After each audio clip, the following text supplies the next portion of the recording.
이제 이 논리에 따라서 선지를 판정하는 연습을 하실 텐데요. 첫 번째는 이겁니다. 자, 문제가 뭐냐면 지금 완결성인 거야. 그러니까 완결성이 있는 선지들이 복수정답으로 들어가 버리잖아요. 그럼 여러분 결론 어떻게 판정되셨어야 되냐면 변수는 완결성이죠. 그러니까 즉 완결성이 맞다고 판단을 하니까 1번, 3번 정답 돼버렸고, 그렇다면 야, 만약에 완결성이 내가 정보가 불충분하거나 해서 판단이 모호하다 또는 잘못 판단됐다라고 가정을 세우면 정답은 4번 하나로 좁히기 때문에 그 논리에서 4번으로 좁힐 수 있어야 되고, 이 논리가 무슨 얘기냐면 우리 입안에서 풀었는지 모르겠는데 외부성 지문이 있어요. 외부성 지문에서 찬성 반대냐에 따라서 할인율이 높냐 낮냐를 논리로 풀 수가 있거든. 혹시 풀어봤니? 입안에서? 안 푼 것 같다. 선생님 출력 좀 해주세요. 자, 그거 바로 이어서 좀 이따 풀 거야. 자, 그럼 이 지문이 왜 이 모양이 됐는지를 설명을 정확히 드리면, 여러분이 아시겠지만 EBS는 수능시험 범위였고 30년 전, 20년 전만 해도 그냥 사실은 국어는 배경식 없이 풀게끔 출제되는 게 기조였어요. 그게 언제부터 확 바뀌었냐? 점차 바뀌다가 이 시험이 트리거였어요. 그러니까 이 시험부터는 배경식 없으면 답이 안 나옵니다. 결론부터 얘기할게. 그래서 이 시험은 왜 그렇게 출제가 됐냐면, 여러분이 지금 교재로 갖고 계시면 뒤에 보이실 텐데 이게 정확하게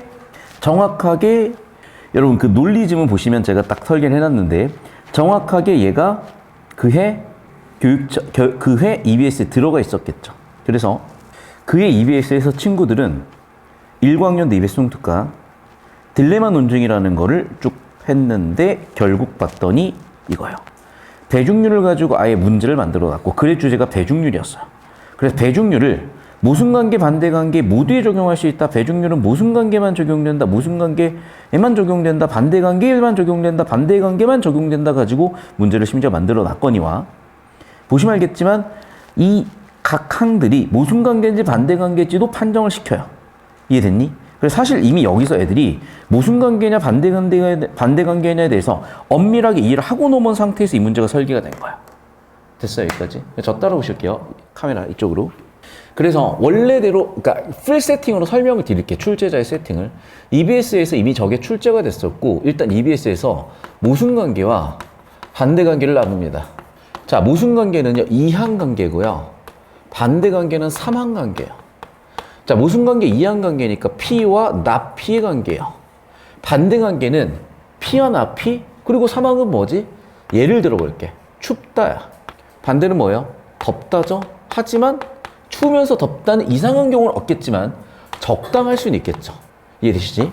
그래서 이 지문에서 뭐라고 얘기해버리냐면 2항관계다 3항관계다라는 설명 없이요, 얘가 참이면 얘는 거짓일 수밖에 없는 애, 얘가 거짓이면 얘는 참일 수밖에 없는 애, 둘 다 참도 둘 다 거짓일 수도 없는 애들이라고 설명을 합니다. 두 번째, 반대관계는 이 정도 친절함도 없어. 언어로만 설명이 되니까. 근데 잘 보셔. 춥다가 참이면 둘 거짓이죠. 덥다가 참이면 거짓이죠. 자, 추우면서 덥다는 말이 안 되죠. 하지만 적당할 수는 있죠. 여기까지 되죠? 이렇게 설명을 해요. 이미 EBS에서.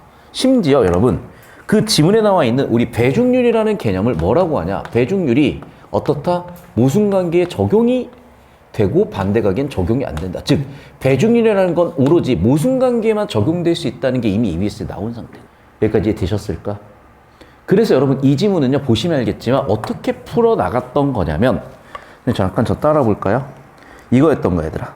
자, 얘는 무슨 관계니? 반대관계죠.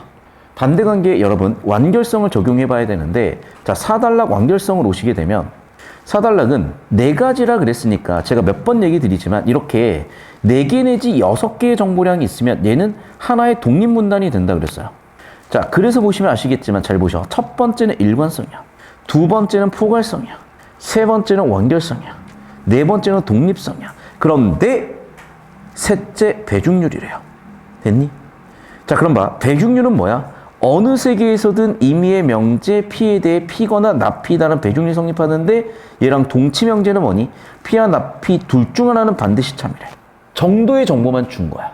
그럼 봐. 뭐라고? P와 나P 둘 중 하나는 반드시 참이야. 그럼 봐. 오른쪽 와볼게요.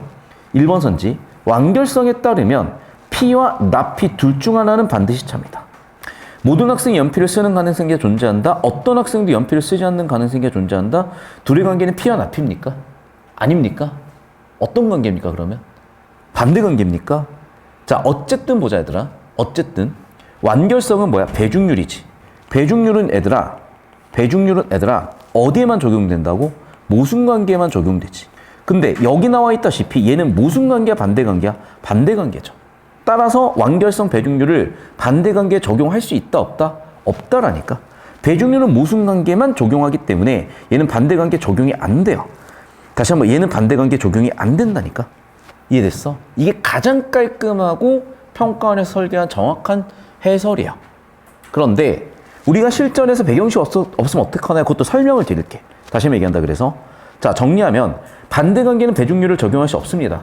따라서 얘는 반대관계이기 때문에 배중률, 즉 완결성을 적용할 수가 없습니다. 따라서 1번, 3번이 그래서 아웃이고 남는 4번 정답으로 가실 수가 있었던 게 평가원이 그린 배경식에 의한 가장 깔끔한 그림이었던 거고, 이게 연습이 안 되신다. 이게 납득이 되고 말고가 아니야. 그냥 이렇게 푸는 거야. 그래서 제가 EBS 연계까지 해놨잖아. 그런데 선생님, 전 실전에서 EBS 배경식 기억 안 날 수도 있을 것 같은데요. 그래서 그 대안을 위해서, 이게 가장 정확한 풀이지만 두 번째 풀이는 뭘 들었어요? 제가 선지간의 논리 경우의 수를 드린 거야. 자, 우리 잘 보셔. 시험은 첫 번째 대전제는요, 복수 정답은 없다야. 두 번째 전제는 뭐니? 정보가 충분하다, 불충분하다? 정보가 불충분할 수 있다야. 정답의 근거를 전부 다 지문에서 찾을 수 있다는 건 진짜 30년 전, 20년 전 할아버지 시절의 시험이에요. 아시겠어? 자, 그럼 봐봐. 두 가지를 봤을 때 우리는 어떤 경우의 수를 생각했어야 되는 거냐면 1번, 3번, 4번이 복수 정답일 리가 없다. 그런데 1번, 3번의 공통점으로 어떤 워딩들이 들어가 있어? 완결성이라는 워딩이 들어가 있다. 그러면 우리는 이렇게 판단을 해봐야죠. 아, 완결성 때문에 복수 정답처럼 보이는 거 아닐까라고 추론을 하셔야죠. 그럼 얘를 제외한다면 4번밖에 없는 거잖아. 이해됐어? 그러니까 이런 논리관계, 논리 그림을 보실 줄 알아셔야 탈압박이 되는 거고. 자, 그래서 여러분한테 제가 주면 드리는 게 그거야. 니네 나름대로 4번 또는 1번 또는 3번을 찍으셨는데 이유를 옆에다 서술을 하세요. 또는 풀이 과정을 여러분 나름대로 적어주세요. 그래서 제가 그거 한 명 한 명 제가 확인을 해보고 싶어. 어떤 생각을 가지고 푸셨고 본인 스스로도 점검을 해보셔야 돼. 이해 안 되실 수 있거든요. 그런데 그냥 받아들이시면 돼. 원래 그런 시험이었다고 생각하시면 돼. 다시 한번 얘기한다. 뭐야? 배경식에 따라서 얘는 반대관계니까 배중률 적용할 수 없어. 따라서 완결성을 이 반대관계에 적용할 수 없으니까 1번, 3번은 애당초 성립할 수가 없는 선지들이야. 반면에 포괄성은 적용 가능해. 왜요? 다시 한번 얘기하지만 연계지문에서 배중률을 가지고 모순관계만 적용한다고 문제를 만들어놨고 이게 지문의 주제이기도 하니까. 됐니? 보이실까요? 자, 그래서 해결이 끝났고 논리관계로 푸는 건 나중에 또 설명드리겠습니다. 자, 사실은 그래서 우리가 이제 처리가 가능했던 건데요. 잘 보셔. 뭐가 있니? 배중률이 있죠. 배중률은 어때? 어느 세계에서든 임의의 명제 P에 대해서 P 또는 납P라는 거잖아. 뭐라고? 어느 세계에서든. 이해됐어? 그럼 봐봐. 어느 세계라는 건 모든 세계에서 가능하다는 거지. 됐니? 그러면 배중률은 어떻게 돼? 모든 가능 세계에서 성립이야. 왜? 모든 가능 세계 P 또는 납P. 근데 벌써 머릿속에 꼬이죠. 그 얘기야. 이게 배경식 없었으면 되게 힘들 텐데 얘도 여러분 1번 고르신 사람들은 1번에 대한 이유를 좀 써주셨으면 좋겠어. 자, 이 정도 그림 설명 끝났으니까 1단락부터 우리가 실전이라 생각하고 지문 털어보겠습니다. 자, 1단락 주제 세팅 단락이야. 자, 두 명제가 모두 참인 것도 거짓인 것도 가능하지 않은 관계를 모순관계라고 한다라고 나왔는데 얘를 이렇게 처리하시는 것보다 잠깐만 저 따라오시면 이렇게 처리하시는 게 훨씬 이해를 도울 거라는 거. 그러니까 자꾸 자연언어 상태로 처리를 하시는 게 점점점 어려워지고 있고, 왜? 자연언어 상태는 되게 모호해요, 정보 자체가. 그래서 실제로 20년 전 수능을 보잖아. 굉장히 정답이 모호해. 그런데 요즘 수능으로 올수록 문학 포함 아주 깔끔하게 답이 딱 떨어지게 설계가 돼요. 그래서 제가 이런 식으로 논리기호를 쓰거나 그래프를 그리거나 심지어 문학임에도 불구하고 아주 명쾌하게 해설이 되게끔 문항이 설계되고 있어요.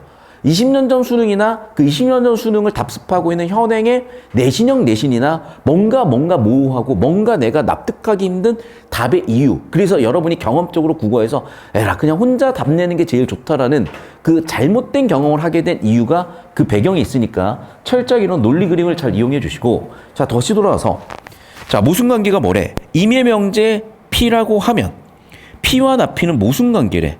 근데 나는 벌써 이게 이해가 안 되는 게, 그럼 P와 나P는 모두 모순관계라는 거야? 라고 고민을 하게 되잖아. 그런데 봐, 다보탑은 경주에 있다. 다보탑은 경주에 있지 않다? 이게 모순 관계인가 아닌가에 대해서 다시 한번 얘기하지만 충분히 판단이 힘든 이유는 내가 다시 한번 쓸게요. 정보를 충분히 주지 않는다니까 얘들아. 다시 한번 얘기하지만 수능은 이제는 정보를 충분히 주지 않아요. 그렇다고 모든 정보를 충분히 주지 않는 게 아니라 정보 불충분은 평가원의 의도야. 그럼 정보를 불충분하게 줬을 때 너희는 어떻게 처리해볼래? 라는 의도인데 첫 번째는 뭔냐면 문제에서 의도적으로 보기를 더 준다든지 해서 설계하고 싶은 경우야. 두 번째는 뭐냐면요. 야, 정보 불충분하지 처리하지 마라. 대신에 구조는 처리해라. 또는 판단을 미뤄라. 같은 의도예요. 이해되셨어? 그래서 다시 한번 얘기하지만 모든 정보를 꼼꼼하게 다 처리할 만큼 논리적으로 완결되는 정보를 주지 않는다야. 자, 어쨌든 모순관계는 뭐다? 피와 납피 관계야. 그리고 뭐래?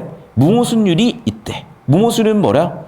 모두 참인 것은 가능하지 않대. 근데 어쨌든 얘도 보시면 되게 이렇게 집약적으로 모순관계를 던진 이유는 배경식으로 얘를 던져놨기 때문이야. 자, 계속 보는데.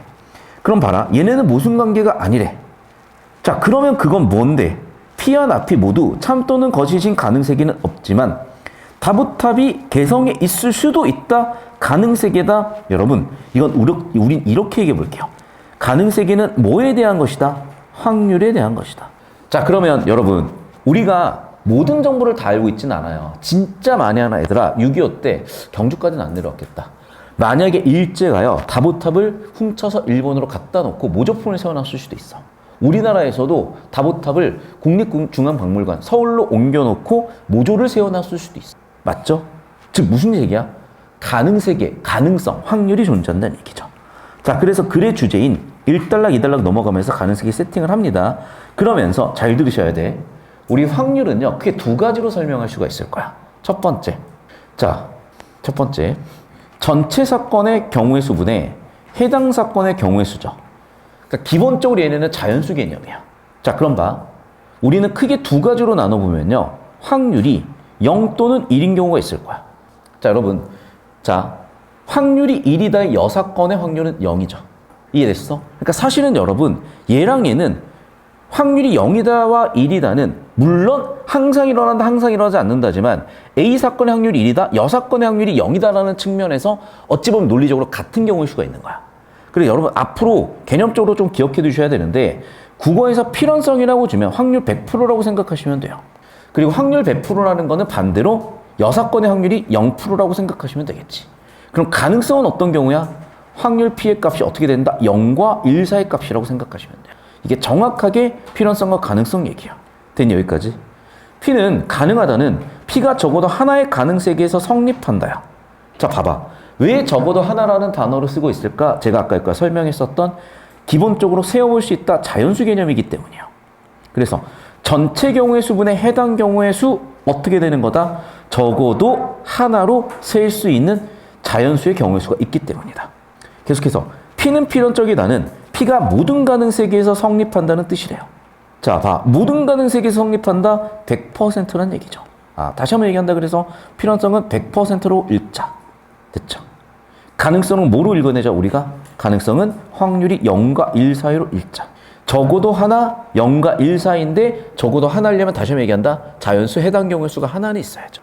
여기까지 이해되셨어?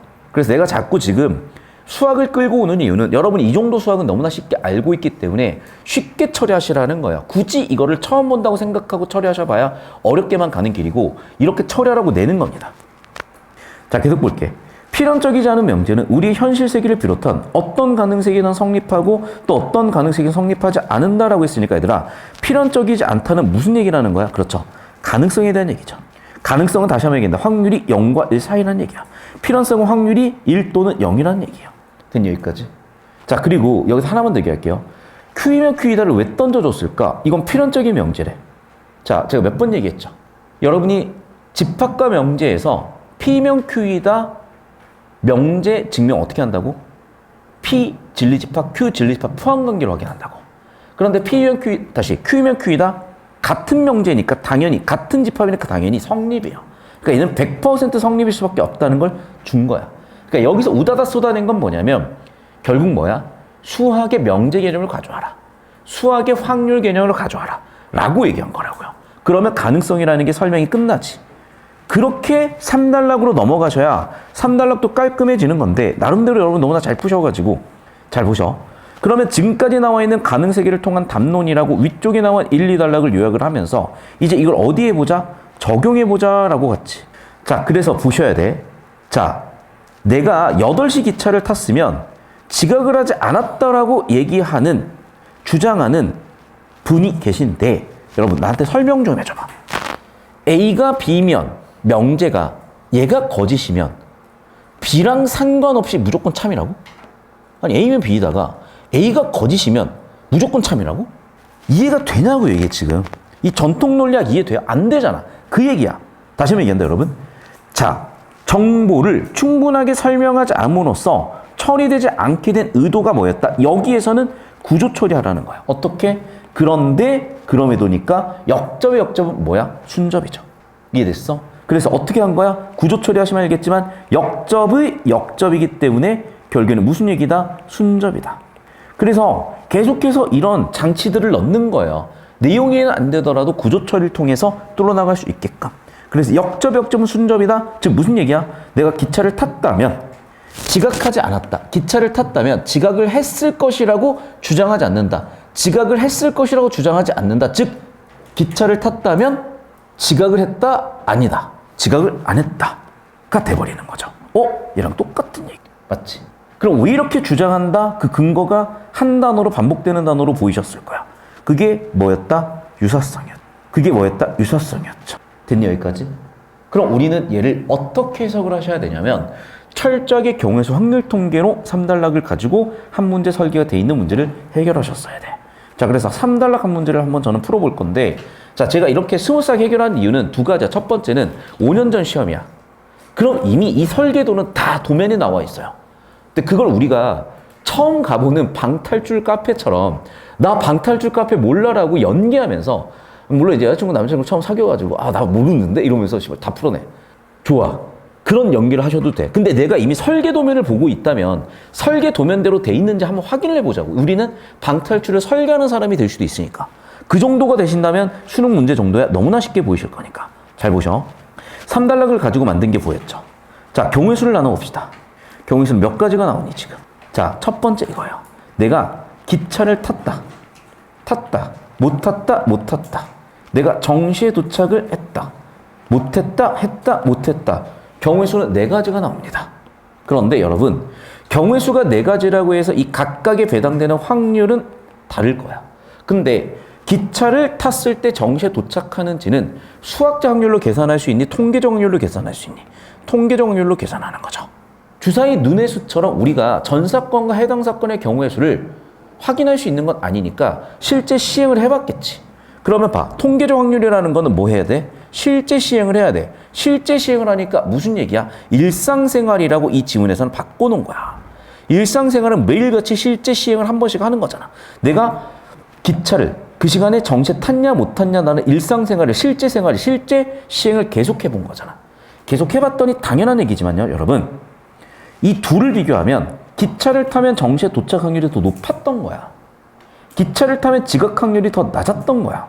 기차를 탔는데 정시에 도착 확률은 더 낮았던 거야. 기차를 못 타면 정시에 못 도착 확률이 높았던 거야. 이해되셨어? 그러니까 이 사람은 뭐라고 주장한다? 이렇게 주장하거나 이렇게 주장한다는 뜻이잖아요. 확률 통통이가 아니더라도 이 정도는 이과면 더더욱 쉽게 하셨을 거고 따라서 여러분이 너무나 신기하게도 잘 풀어주셨는데 잘 보셔. 어떻게 푸시는 거라고 여러분은 나름대로 설명이 되실 건데 이 풀이 과정을 그대로 한번 연습해 보시면 뭔가 쨍하고 여러분의 회로가 뚫린 순간 되게 편안해지는 그런 문제풀이 경험하시게 될 거야. 정답률 두말할 필요도 없고. 내가 기차를 탄 가능세계들끼리 비교해 볼게요. 그러면 내가 지각을 한 가능세계가 있죠. 얘가 확률이 더 낮지. 내가 지각을 한 가능세계의 확률이 더 낮아야 된다니까요. 주어 서술어 잡아. 내가 지각을 한 가능세계가 유사성이 더 낮다. 이 경우다. 3번 선지. 정답은 그래서 몇 번이었다? 3번이었다죠. 이해되셨어요? 여기까지? 자, 그래서 여러분이 눈으로 자꾸 해결을 하셨는데 좋아요. 훌륭해. 대신에 그 눈으로 풀었던, 암산으로 풀었던 풀이 과정을 객관적으로 표현하는 도구를 배우셔서 객관적으로 여러분이 스스로의 사고를 확인도 하시고 객관적으로 쓰셔서 스스로 점검해서 교정하실 수도 있어야 수학에서 여러분이 풀이과정 검사를 통해서 틀린 거 고쳐내서 실전에서 맞춰내듯이 국어에서도 이렇게 가셔야 돼. 그래야 정확성을 자꾸 확인하시고 담보하실 수 있게 되는 거라고. 혹시 안 되시면 얘기해 주세요. 표정이 너무 불쌍해졌어 갑자기. 이해가 안 되면 그런 표정이 짓던데. 자, 그리고 이제 4단락인데 얘기했다시피 4개 내지 6개의 정보량이 따로 주어지면 어떻게 접근해야 된다? 한 문항 독립문항이니까 이게 42번으로 나왔는데 자, 이제 좀 검색이 될 것 같거든요. 일구 가능세계 좀 나와라. 왜 와이파이 왜 와이파이가 안 되는 건데? 정말 왠데? 핫스팟 띄워야 되겠구만. 잠시만요. 보여줄게 진짜. 그러니까 왜 이 얘기를 자꾸 드리는 거냐면요. 물론 그 시대 때 입시를 되게 잘해서 입시를 정말 잘하셔서 잘 푸신 분들도 있겠으나 옛날 사람들은 정말 이거에 대해서 잘못 알고 있는 경우들이 많았어요. 그래서 보시면 일구 가능세계 논란이라고 한번 해볼게요. 그러면요. 이게 출제 오류라고 난리가 났어요. 출제 오류라고. 그래서 복수정답 논란. 보이니? 복수정답 논란. 보이니? 난리가 났었어요. 제가 왜 자꾸 이 강조를 드리냐면 옛날 사람들은 이걸 못 풀어요. 보시면 중학생도 이해하는 복수정답 출제 오류래. 죄송하지만 중학생도 이해하는 이해를 못 하신 것 같아요. 절대 이게 여러분 논란이 될 게 없습니다. 쟁점 끝 다 헛소리고 다 필요 없어. 그냥 심지어 여러분 이 지문이요. 하도 논란이 되니까 그 다음에 평가원에서 이거에 대한 해설을 써놨어요. 뭐라고 써놨냐면 이거 EBS 연계라고 써놨어요. 그냥 심지어 42번 꽂아놨어. 연계라고. 진짜 그렇게 해설지가 있어요 여러분. 알겠어? 그러니까 더 이상 논란이고 뭐가 없어. 니네가 EBS 공부 안 했잖아. 이게 평가원 대답이야. 근데 얘들아 어떻게 대중들을 다 설득을 해요? 어떻게 다 설명을 해? 끝났어. 자, 봐 이제 1번부터 갑니다. 그래서 자 1번 선지 볼게. 대중률은 모든 가능 세계에서 성립한다. 우리가 아까 4단락에서도 확인이 되셨을 건데 이걸 정답으로 설계한 이유는 선생님 배중률은 지금 한 단어 나왔는데요. 맞아. 그런데 왜 중요했다고? 그렇죠. EBS 연계였기 때문에 배중률이 너무나 중요한 정보에서 낼 수밖에 없었던 거야. 자, 두 번째 볼게. 모든 가능한 명제는요. 얘들아 모든 가능한 명제야. 필연적 명제야 가능한 명제야? 가능한 명제죠. 그럼 가능한 명제의 성립 확률은 0에서 1 사이지. 이해됐니? 근데 모든 가능한 명제가 현실 세계에서 성립한다가 아니라 뭐가 있어? 성립할 가능성이 있다죠. 3번. 내가 얘기했지. 가능한 명제와 필연적 명제를 대조한 겁니다. 그럼 필연적인 명제는 어떻게 되셨다? 그렇죠. 확률이 몇 %다? 100%다. 확률이 100%다. 성립하지 않은 가능성이 있을 수가 없죠. 100%니까. 자, 계속해서 볼게요. 무모순율에 의하면 P와 나 P 모두 참인 것은 가능하다? 둘 중 하나 참이라고 그러지 않았냐? 자, 전통 논리학에 따르면 그냥 뭐 B라고 보이셨을까? 이런 건 발췌도로 보이셨을까? 그래서 여러분 엄밀하게 OX를 해주셔. 그래서 여러분 풀이랑 비교를 해보셔야 되는데 그러니까 여러분이 실전에서는 지금처럼 푸셔도 되지만 이제 제가 좀 더 시간을 주거나 풀거나 시간 좀 남잖아요. 그럼 여러분이 샤프 가지고 고쳐보세요. 그래가지고 제 거랑 비교하고 엄밀하게 저랑 얘기할 수 있는 시간이 있으면 좋겠어. 일단 지금 여러분 자랑이 아니고 자랑해서 뭐 할 거야? 일단은 지금 보통 제가 이제 이게 단과 수업이잖아. 강의실 보세요. 많이 들어가는 단과 강의실에 우린 지금 많은 숫자가 있진 않잖아. 그래서 여러분 지금 어떻게 풀고 있는지 제가 확인할 수 있고 거기에 대해서 얘기를 할 수 있는 좀 기회가 되는 그런 반이야. 모르겠어. 올해 얘기 드렸다시피 부산에서 이 반이 확 커질 것 같지는 않아. 근데 그게 오히려 여러분한테 저한테도 좋아. 어떤 측면에 좋냐면은 제가 여러분 하나하나 문제 푸는 걸 좀 들여다볼 수가 있겠죠. 대치는 기본적으로 강의실에 100명이야. 물론 내가 100명을 다 채우지 못해도 한 20, 30명은 채워서 할 거 아니겠니? 20, 30명만 돼도 쳐다보기 힘들어요. 근데 여러분 정도 숫자면 제가 지금 볼 수가 있으니까 여러분이 좀 디테일하게 풀어봤으면 좋겠다는 거. 그래서 풀이 흔적들을 남기신 학생들이 있잖아요. 그걸 다 제가 보고 있어요. 대신에 이건 있다. 가급적이 풀이 과정을 저랑 일치시켜 보시라고. 매일매일의 하루 이틀 과제를 통해서 하루에 한 주문, 두 주문, 세 주문 이상의 과제를 통해서. 그러면 좀 편해지실 거야. 자, 계속해서 40번 볼게요. 자, 기업은 성립할 수도 있고 성립하지 않을 수도 있는 가능성 자체는 당연히 존재하는 게 그래 주제잖아요. 근데 봐 얘들아, 이거는 낚은 건데 두 번 낚은 거야. 애들아 잘 봐야 돼. 만약 다보탑에 개성이 있다면 다보탑은 개성이 있다. 즉 무슨 얘기야? Q이면 Q이다죠. 자, Q이면 Q이다라는 명제는 100% 참인 필연적 명제죠.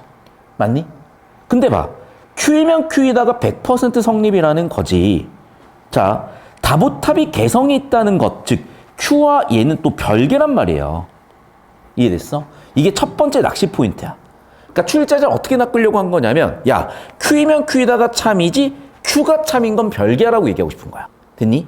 자, 두 번째 낚시 포인트가 있는데 두 번째 낚시 포인트는 뭐 어렵진 않았을 거야. 여러분 대부분 그렇게 풀었을 거고. 자, 그럼 봐. 어쨌든지 간에 얘는 성립할 수밖에 없어요. 왜? 필연적 문제니까 모든 가능색에서 이미 성립했지. 그러니까 결국 얘는 있으나 없으나 한 그런 정보였던 거예요. 낚시하기 위해서 넣은 것뿐이고. 그럼 봐봐. 가능세계 중에는 기억이 거짓인 가능세계가 없다? 자, 봐봐. 다보탑은 경주했다는 사실이죠.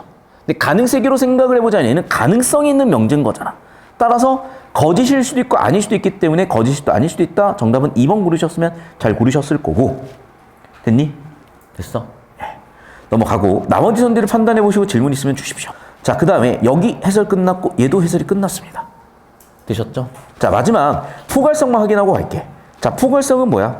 봤더니 포괄성은 자, 어떤 것이 가능하다면 자, 즉 전체 경우의 수분에 해당 경우의 수가 하나라도 있다면 당연히 전체 경우의 수분에 해당 경우의 수가 하나라도 있으면서 확률이 1보다는 크다는 얘기가 되는 거죠.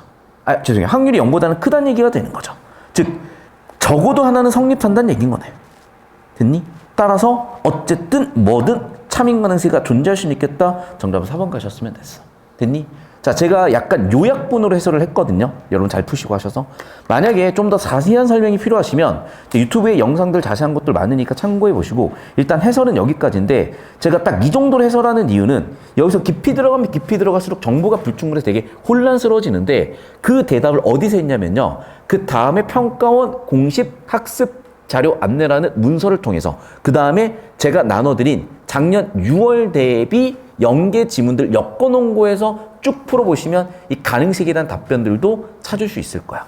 그래서 나중에는 이 반대관계를 가지고 문제 하나 만드는 게 있을 거예요. 그게 아마 24학년도 EBS였던가 그랬을 거야. 그래서 쭉 풀어보시면 여기서 뭔가 비어있던 정보들이 뒤쪽에 EBS나 평가원 교육청에서 채워지는 경험도 하실 겁니다. 그래서 영상 잠깐 끊겠습니다. 자, 다시 한번 얘기한다 얘들아. 이미 했던 거니까 우리가 좀 빠르게 가셔야 되는데 어디 현감해 치셔야 돼? 분석 판단과 종합 판단이요. 분석 판단은 뭐야? 주어 개념이 수어 개념을 포함하니까 이런 포함 관계 있는 거고 예시가 나와 있는 거죠. 자, 근데 좀 더 가볼게 얘들아. 그럼 분석 판단은 뭐에 대한 얘기인 거니? 그렇죠. 언어만 필요하지. 경험이 필요하지는 않죠. 그럼 봐봐. 언어만 필요하다. 경험이 따로 필요 없다. 우리는 뭐라고 하면 되는 거야? 경험의 여집합. 그러면 선엄 또는 아마 2단락에 나올 거야. 선천이라고. 근데 봐라. 얘는 확률을 100%로 확인할 수 있는, 즉 참거짓을 명확하게 판정할 수 있는 그런 특성을 갖고 있고, 됐죠? 자, 그러나 얘는 뭐라고? 종합 판단이야. 종합 판단 어떤 애야? 그렇죠. 얘는 경험적 확인이 필요하다. 맞니? 그리고 얘는 어떻다? 세계에 대한 지식을 확장해 준다요. 됐니? 여기까지 필기하세요. 자, 2단락 갑니다. 자, 계속 봐. 칸트는 이어서 선천적 지식과 후천적 지식을 구분한대요.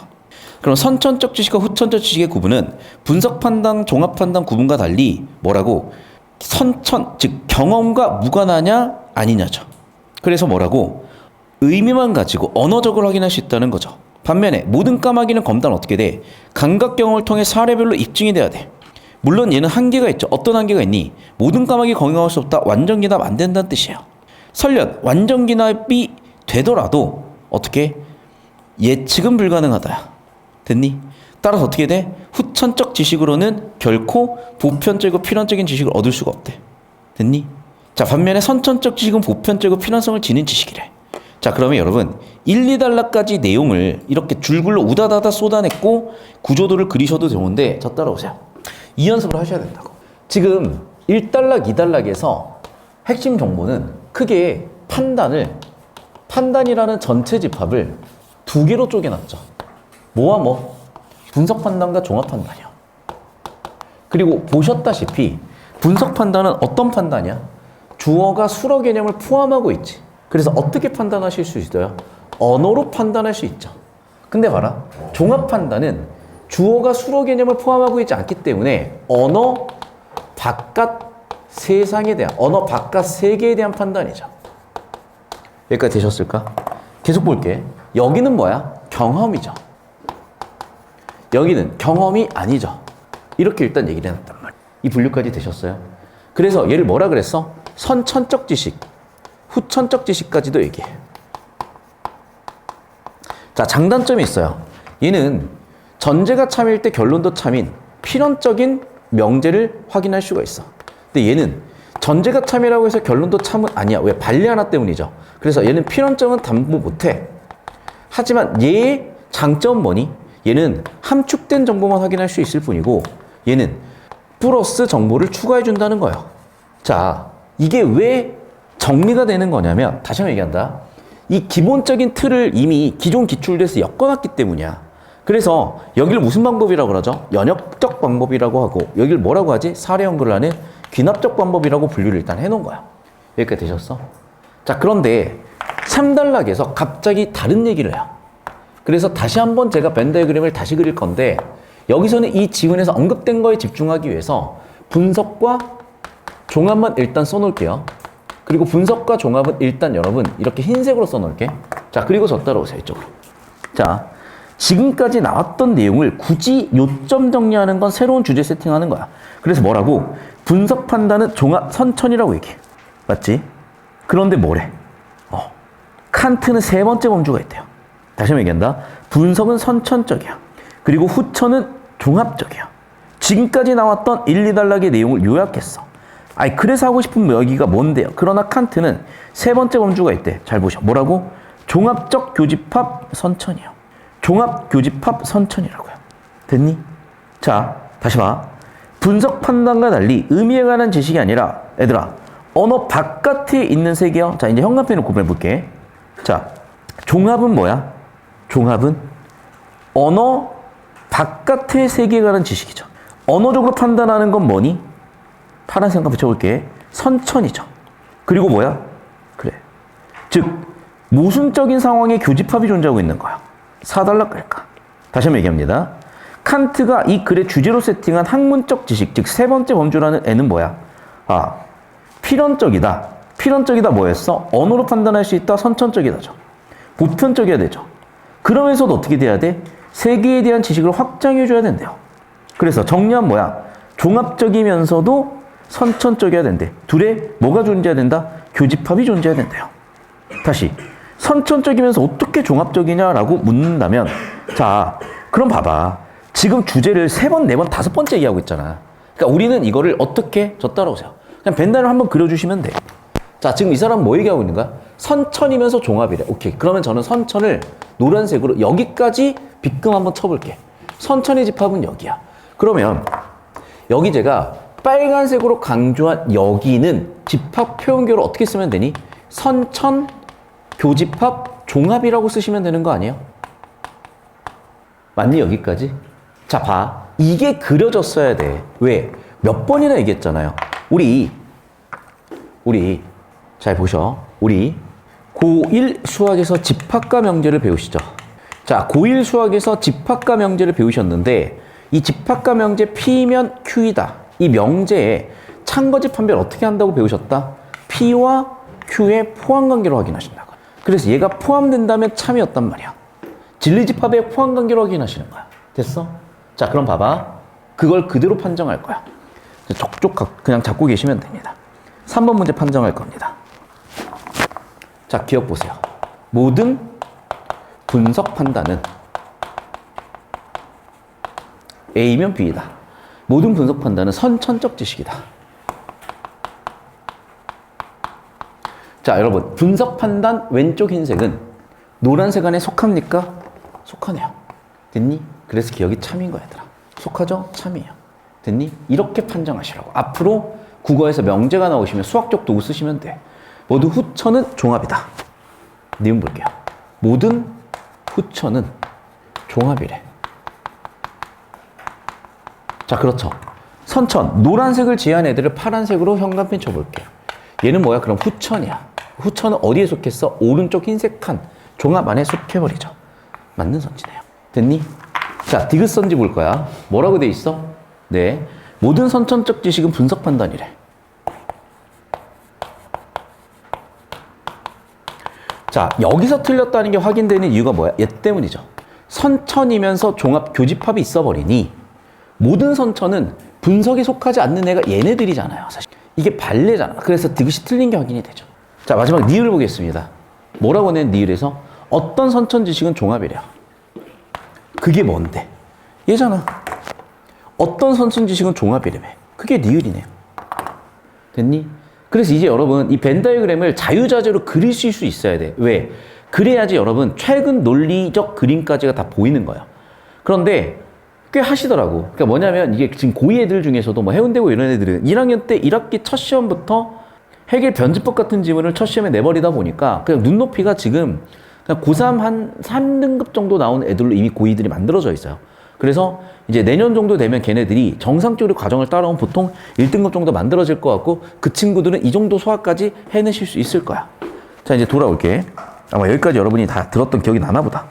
자, 그리고 이제 4단락에서 그 예시로 뭐냐면 뭐야? 그렇죠. 수학적인 부분인데 그래서 우리가 확인해야 되는 것들은 뭐니? 그렇죠. 그려보지 않고서도 즉 선천이죠. 그래서 칸트는 뭐라고? 유클리드 기하기 선천적이면서도 종합명제라는 거죠. 됐니? 유클리드 기하기 선천적이면서도 종합이라고요. 다시 선천적이면서도 종합이야. 선천인데 뭐라고? 새로운 지식을 만들어줬으니까. 됐니? 그래서 5단락. 자, 다시 한번 볼게요. 유클리드 기하기 선천적이다 라고 받았지. 왜 그런가? 라고 설명하기 전에 이게 오류라고 비판하고 있죠, 지금. 왜? 비유클리드 기하학이 나왔으니까. 자, 예를 들어 볼게. 유클리드 기하학은 뭐였어? 5가지 공리가 있는데 그 중에 5번째 공리는 뭐니? 평행선 개념을 사용할 건데 여러분 잘 보셔야 돼. 평행한 직선은 다 봐봐. 직선밖에 한 점에서 이 점을 지나 주어진 직선의 평행한 직선은 우리가 이미 다 알고 계시겠지만 하나밖에 없다라는 게 직관적으로 확인이 되실 거고 왜 평행하면 절대 안 만나니까요. 무한대로 가더라도. 근데 그게 안 만나는 것도 어떻게 확인해야 돼? 그렇죠. 경험적으로 확인이 불가능해. 왜? 무제한 늘려야 되니까.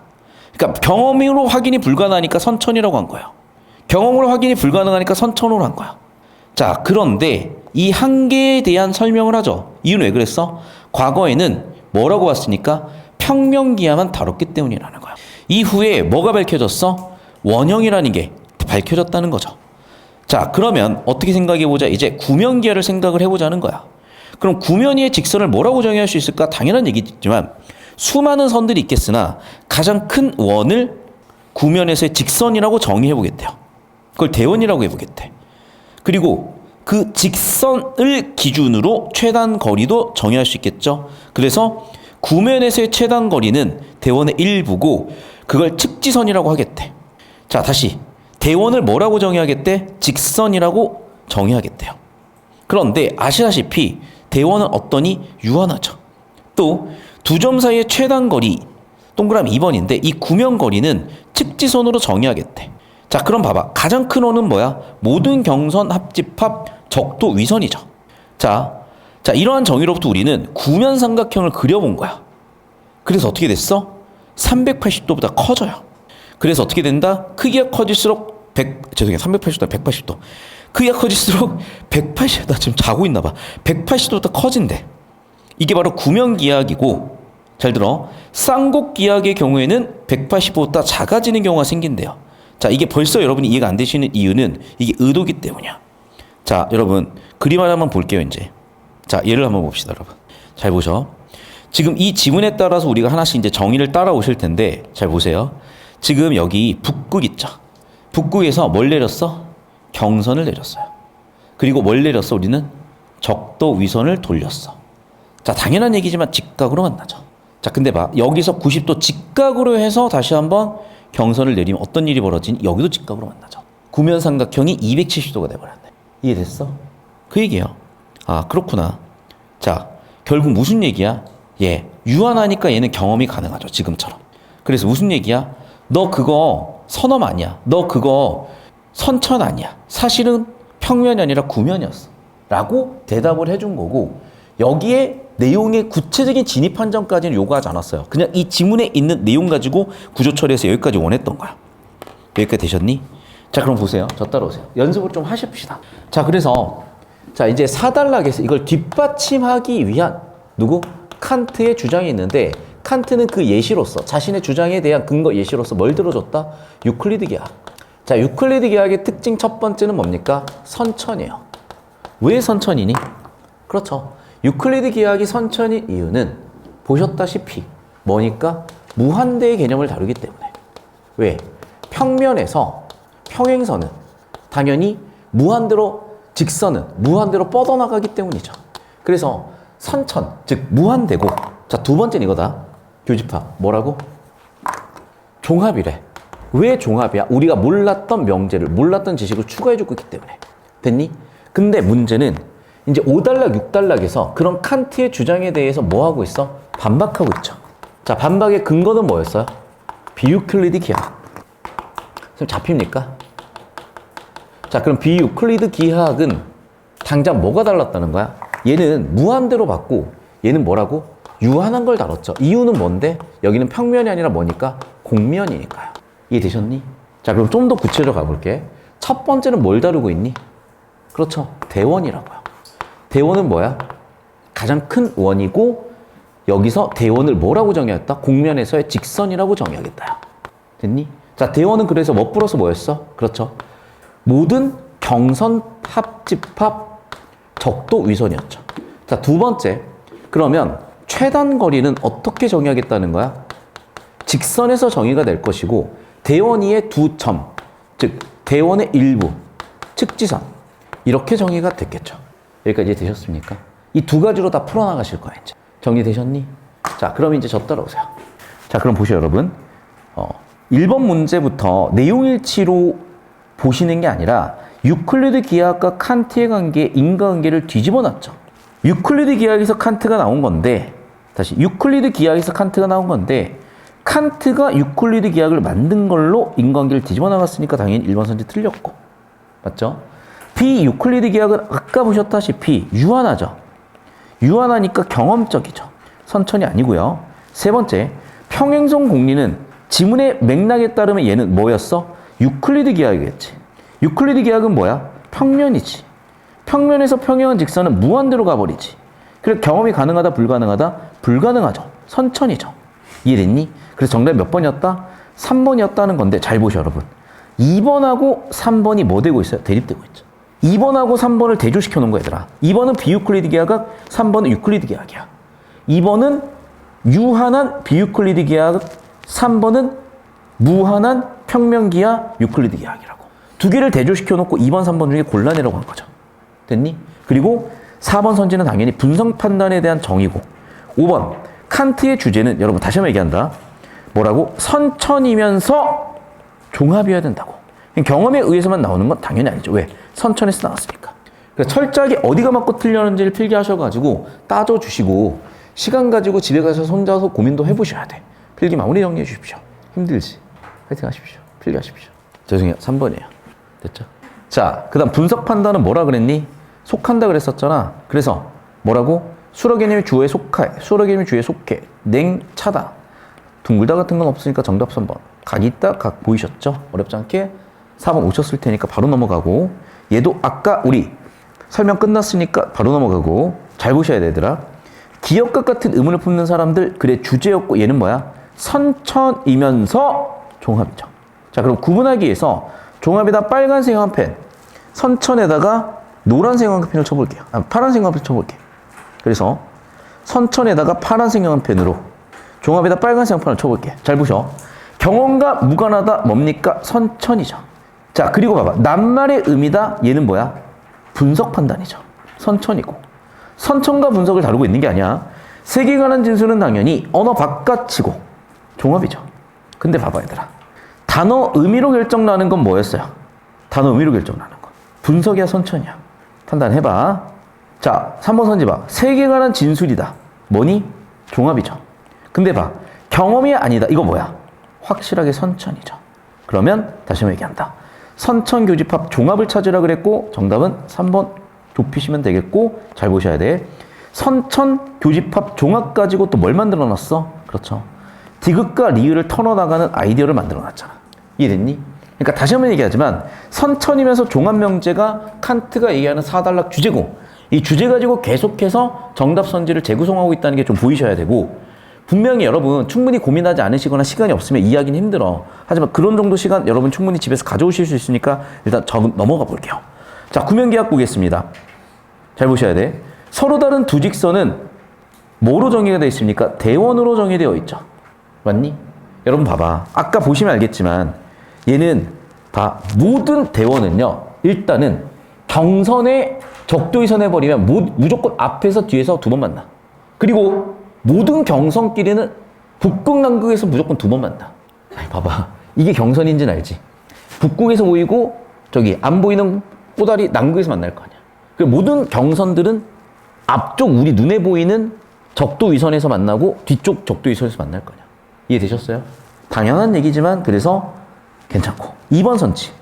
완전한 구에서 두 직선의 길이는 대원이니까 유한하고 대원으로 항상 같다고 대원의 정의 갖고 보셔야 되겠고, 정삼각형의 변의 길이가 커질수록 아까 구면기하에서는 삼각형 내각합이 커지는 것도 보셨을 거고, 얘들아 상식적으로 거리를 어떻게 두 개로 정의를 합니까? 거리는 항상 뭐로 정의가 돼 있어? 최단거리죠. 됐니? 정답은 4번 끝나겠습니다. 넘어갈까? 자, 오늘 마지막 문제. 오늘 마지막 문제가 이 지문의 마지막 문제입니다. 잘 보세요. 자, 잘 보셔야 돼. A는 뭐야? 대원이죠. 대원의 일부죠. 측지선이죠. B는 뭐야? 지도상의 직선인데 문제는 이건 왜곡된 거죠. 다시 봐. 얘는 측지선이지만 실제 직선이죠. C는 아무것도 아니죠, 사실은. 왜냐면 봐봐. 위선은 우리가 대원으로 정의하지 않았잖아. 다시 한번 얘기한다. 얘는 그냥 위선이야. 적도위선이 아니라. 그래서 얘는 대원으로 우리가 정의하지 않았어요. 지문에 따르면. 자, 1번 선지부터 봐. 선 A는 대원이죠. 대원이죠. 대원의 일부죠. 대원의 원호죠. 선 C는 위도는 같아. 지문의 보기에 따르면. 하지만 최단 항로는 다시 한번 뭐라고? 대원의 일부, 측지선이잖아. 그런데 얘는 위선일 뿐 대원은 아니잖아. 그러니까 당연히 최단 항로는 아니겠죠. 3번 선지 봐. 선 A는 지도에서는 곡선처럼 왜곡돼서 보이지만 실제로는 뭐야? 직선이죠. 4번. 선 B의 항로를 이동하면 당연한 얘기지만 직선에서는 다시 평면에서는 왜곡돼서 직선으로 최단거리로 보일지라도 실제로는 A가 더 최단거리죠. 남는 건 정답 5번인데 얘들아 잘 보셔야 돼. 자, 우리 그대로 워딩 그대로 따라가 보자. 평면의 지도상의 B를 축으로 하여 뭐 해보자고? 선 A를 뭐 해보자? 대칭 이동시켜보자. 됐니? 선 A를 어떻게 해보자? 대칭 이동시켜보자요. 되셨어? 근데 얘들아 봐. 구면에서 최단거리는 유일하죠. 선 A로. 그럼 눈에는 이게 대칭 이동돼서 같아 보일지라도 실제로 항로를 취하게 되면 어떻게 됐어? 당연히 훨씬 더 멀어야죠. 왜냐하면 최단거리는 유일했으니까. 자, 필기 정리 마무리하시면 되겠습니다. 영상을 잠깐 끊습니다. 자, 우리 이 지문은 이제 경제 패스트트랙에 있는 지문 중간에 있는 건데 얘를 논리랑 엮는 이유를 먼저 설명을 드리면 이제 국어가 뭐 소재적으로 엮이겠지만 이렇게 선지간의 논리 관계를 봤을 때 답이 깔끔해지는 경험들을 하실 거고, 특히 얘는 지문 2에서 올려가면 되게 헷갈려요. 왜냐하면 높은 건지 낮은지가 애매하니까. 다 볼 필요 없어. 선지만 딱 봐, 얘들아, 우리가 사업 전망이 불확실하다고 판단을 한다면 찬성이냐 반대니? 반대죠. 그럼 봐, 얘들아. 반대했잖아. 반대한 사람들의 논리, 근거는 뭐예요? 할인율이 낮다래요. 계속 볼게. 후손리의 환경의 가치를 중시했대. 찬성이야 반대야 그러면?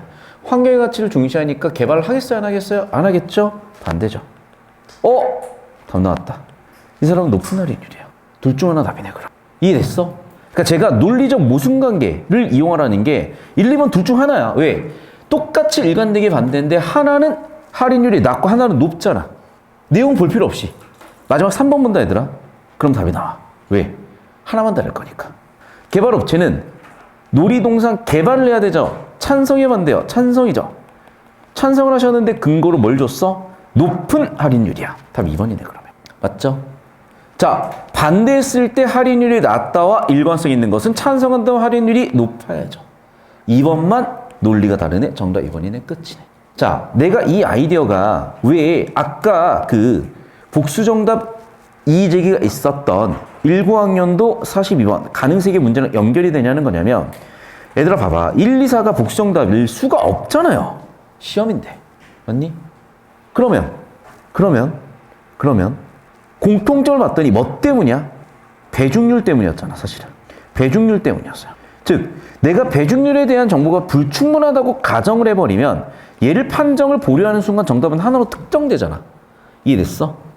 그러니까 다시 한번 얘기할게. 우리가 시험이라는 대전제는 다시 한번 얘기한다. 복수 정답은 존재하지 않아요. 두 번째 소전제는 뭐냐면 내 정보 처리가 불완전할 수가 있는데 잘 들어. 여러분의 정보 처리가 불완전한 경우면 첫 번째 가능세기는 뭐니? 너희가 실수를 했을 경우야.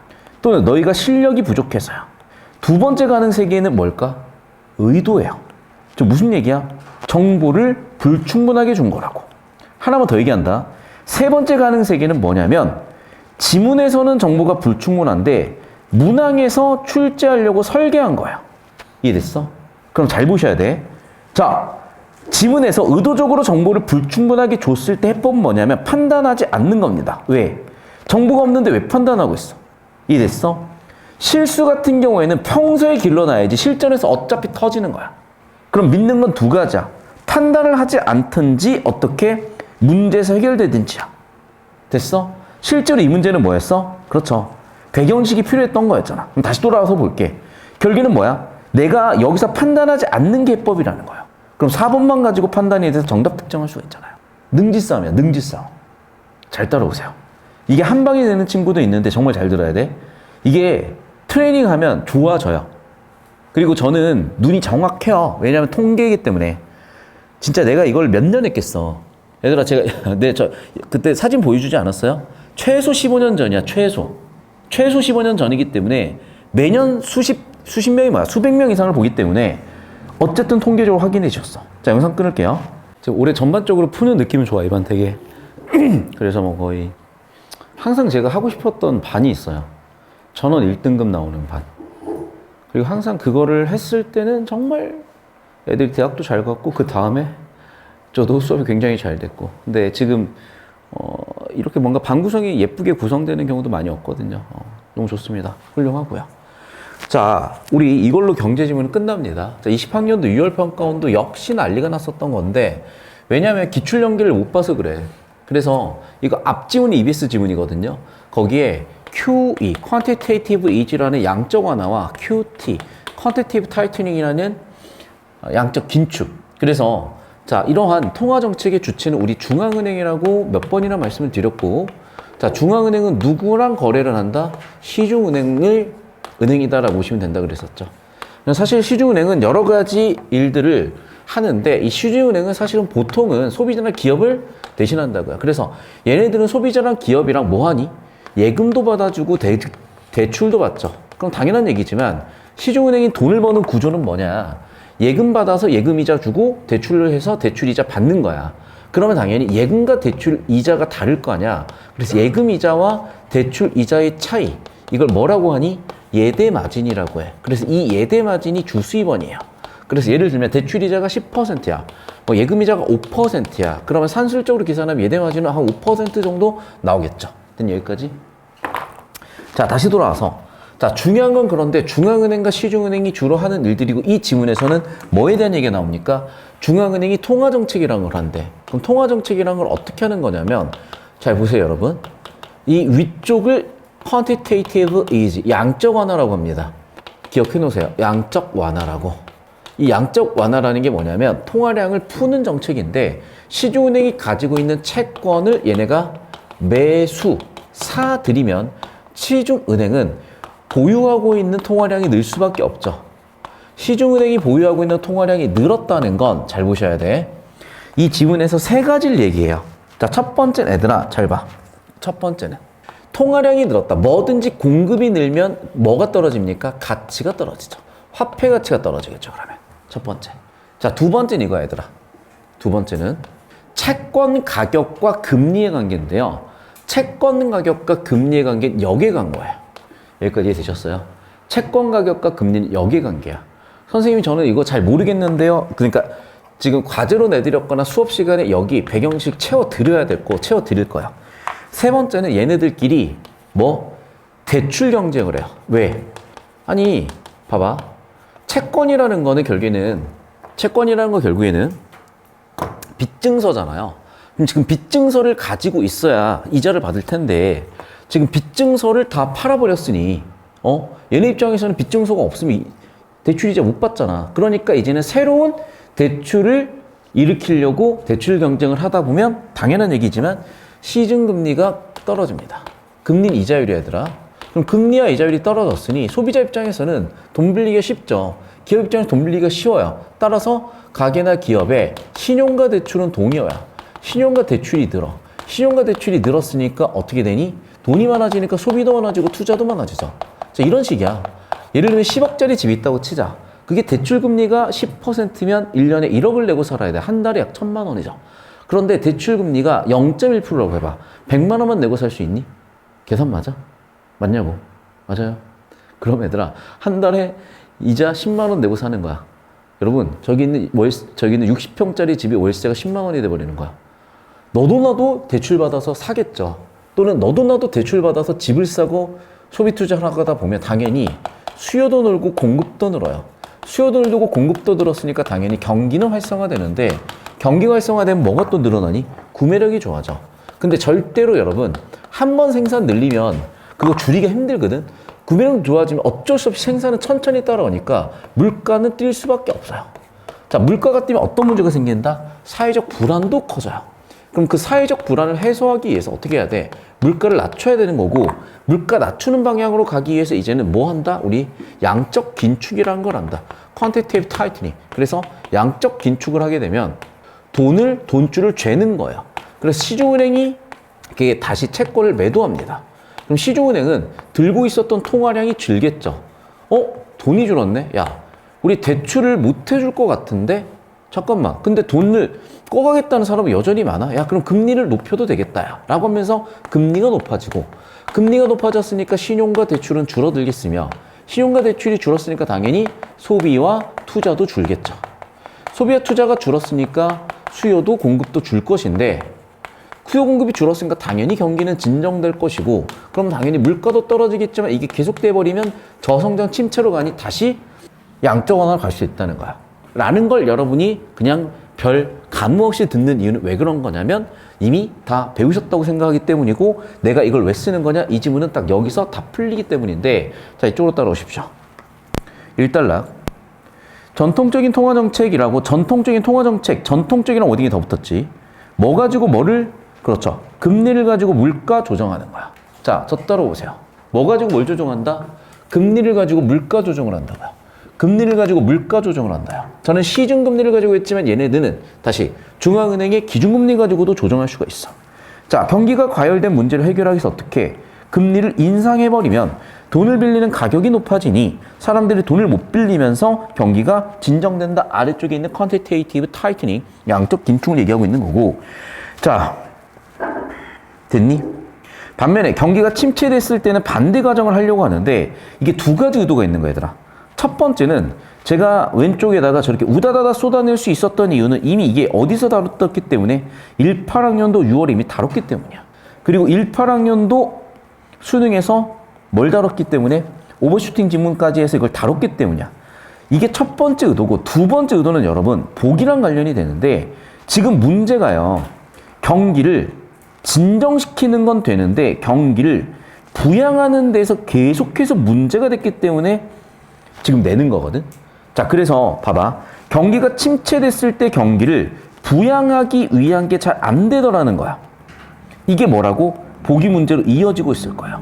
그래서 이 뒤쪽에는 정보를 확 줄여버리는 의도 중에 하나가 뭐냐? 뭐 했다? 그렇죠. 부양을 그러니까 경기 부양에 한계가 왔다. 그 부분이라고 보셔야 돼. 자, 2단락으로 와볼게요. 금융을 통화정책의 전달 경로로만 보는 전통적 경제학에서는 금융감독 정책이 개별 금융회사의 건전성 확보를 통해서 금융 안정을 달성하고자 하는 미시 건전성 정책에 집중해야 한다고 보았대요. 자, 이것도 무슨 얘기냐면 잘 보셔. 미시 건전성이니까 미시 개별이죠. 건전성이죠. 미시 여기다 개별 금융회사죠. 개별 금융회사의 건전성이죠. 됐습니까, 여러분? 자, 그럼 봐봐. 자, 전통적 관점에서는 개별 금융회사의 미시건전성을 환부하겠다. 자, 그런데 우리가 알 수 없는 정보들이 막 나열이 돼. 예를 들면 금융이 통화정책의 정달 경로야. 금융이 직접적인 생산수단이 아니야. 잘 들어. 아까도 얘기했었죠, 여러분. 우리가 정보가 불충분하면 어떻게 하셔야 된다? 그냥 처리하지 마시자. 왜? 정보도 없는데 어떻게 처리하냐는 거야. 그럼 선생님 얘를 왜 박아놓는데요? 첫 번째는 출제 예고예요. 두 번째는 그럼에도 불구하고 구조 가지고 처리하는 거야. 세 번째는 의도적으로 문제에서 설계하기 위함이야. 그럼 여러분은 셋 중 하나 처리하셔야 되는데 제가 이미 결론부터 말씀드렸다시피 얘는 출제 예고라고 보셔야 돼. 금융이 직접적 생산 수단이 아니다. 금융을 통화정책의 전달 경로로만 보겠다. 이런 거는 나중에 출제 예고라고 보셔야 돼. 자, 그래서 계속해서 뭐 알아먹을 수 없는 얘기를 계속 얘기합니다. 그런데 여러분 잘 보셔야 돼. 버블이라는 워딩은 뒤쪽에서 반복이 돼서 제가 현관에 쳐놓은 거야.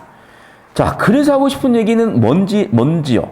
난 잘 모르겠는데요. 다시 한번 반복되는 말 보이죠? 미시건전성 정책. 미시건전성 정책은 어떻게 해야 돼? 개별 금융회사를 건전하게 하는 거래. 알겠어. 그게 뭔데? 아, 미리 하겠다. 그래서 S1, 예방적으로 규제하겠다요. 대표적인 예시가 뭐가 있을까? 자기자본 하한이요. 자, 보셔야 돼. 이 자기자본 하한이 뭔데? BIS 비율이요. 이게 바로 그해 수능으로 바로 엮여서 나옵니다. 얘도 뭐 했던 거야? 출제 예고였던 거야. 됐어? 자, 하나 더 얘기할게. 제가 이거 아마 첫 수업 시간에가 얘기를 드렸을 텐데 여러분 이게 뭐였다는 거야? 자기자본 하한이 전통적으로 봤을 때 예금의 10%만 도로 찾아간다 그랬지. 그럼 90%까지 대출해줘도 문제가 없다 그랬었지. 그 얘기야 사실은. 잘 들어. 이거는 뭐 어떤 문제를 얘기하는 거냐면 뱅크런 문제예요. 그래서 뱅크런이 왔을 때 은행에서 그 예금을 100% 갖고 있진 않아도요. 한 20, 30% 가지고 있다고 치자. 그러면 사람들이 막 패닉에 빠져가지고 돈 찾아가려고 할 때 아, 우리 은행 문제 없어요라고 돈을 조금 이렇게 돌려주는 거예요. 그러면 이제 정부라든지 아니면 이렇게 여론적으로 얘기를 할 수 있을 거 아니야. 아, 위기가 그렇게 심각한 건 아니니까 좀 진정해보세요. 순차적으로 돈을 다 드릴 겁니다. 그런데 예를 들면 얘네가 자기 자본을 5%밖에 안 들고 있다고 치자. 그럼 뱅크론 바로 터지니까 더 난리가 나요. 근데 얘네가 자기 자본을 20%, 30% 갖고 있다고 치자. 그러면 5%, 10%까지도 괜찮고 20%까지도 괜찮잖아. 그러면 이렇게 막 뱅크런이 일어난다 하더라도 처음에는 사람들이 막 줄 서가지고 돈 찾으러 가려고 하다가 별일 없나 보다 라고 넘어갈 수도 있다는 거야. 실제로 그렇게 해서 많은 뱅크런 위기들 넘겨오고 지금 이 뱅크런 위기는 최근에도 많아요. 불과 2년 전만 해도요. 실리콘밸리 은행이 한번 터진 적이 있어요. 여러분 기억이 났을 거예요. 그리고 스위스은행도 한번 터질 뻔했어요. 그게 다 뱅크런 영향이거든. 근데 그거는 개별 금융회사들의 문제였잖아. 오케이? 그리고 그 개별 금융회사들의 문제는 전통적으로 옛날부터 계속 있었던 거야. 자, 그런데 이게 언제부터 확 달라지냐면 글로벌 금융위기. 다시 봐봐. 이처럼 전통적 경제학에서는 금융 감독 정책을 통해서 금 안정을 하고 통화 정책을 통해서 물가 안정을 볼 수 있다는 이원적이라고 분류했으니까 여러분 두 개가 구분된다고 정보 분류를 하셔야 되겠지. 그래서 어떻게 금융 감독 정책이 금융을, 통화 정책이 물가를 세팅한다고 봤는데 글로벌 금융위기 때는 그게 달라졌다는 거야. 그래서 완전히 다 붕괴가 돼버려요. 그래서 결과적으로 어떤 일이 벌어졌어? 경제 불안이 더 심화됩니다. 여러분 이런 거야. 잘 보셔. 자, 금융 시스템이 와해돼서 경제 불안이 확산이 됐다. 이게 무슨 얘기냐면요. 리먼 회사 하나 터뜨리면 된다고 생각을 했는데 리먼 하나 터졌더니 그때 800조가 날아가는데 그때 우리나라 전체 예산이 400조인가 그랬어요. 그러면 어마어마하게 터져나가면서 전 세계가 미국이 완전히 경제가 다 날아갈 수 있는 위기가 와버린 거야. 자, 그럼 봐봐. 이때 이런 문제가 있었으니까 해결하려고 금리를 낮췄어요. 그런데 어떤 일이 벌어졌냐? 사람들이 돈을 쓰질 않아. 왜? 이거 경제 위기 때문에 돈 풀었구나. 내가 이거 잘못 소비 투자했다가는 작살나겠구나. 그래서 사람들 어떻게 됐어? 돈을 안 쓰고 모아놨는데 갑자기 어떤 특정 자산에서 폭등이 일어나요. 그래서 원래는 버블이 없다고 봤는데 이게 버블을 만들어버린 거야. 또 금융회사가 막 대형화돼 버렸어요.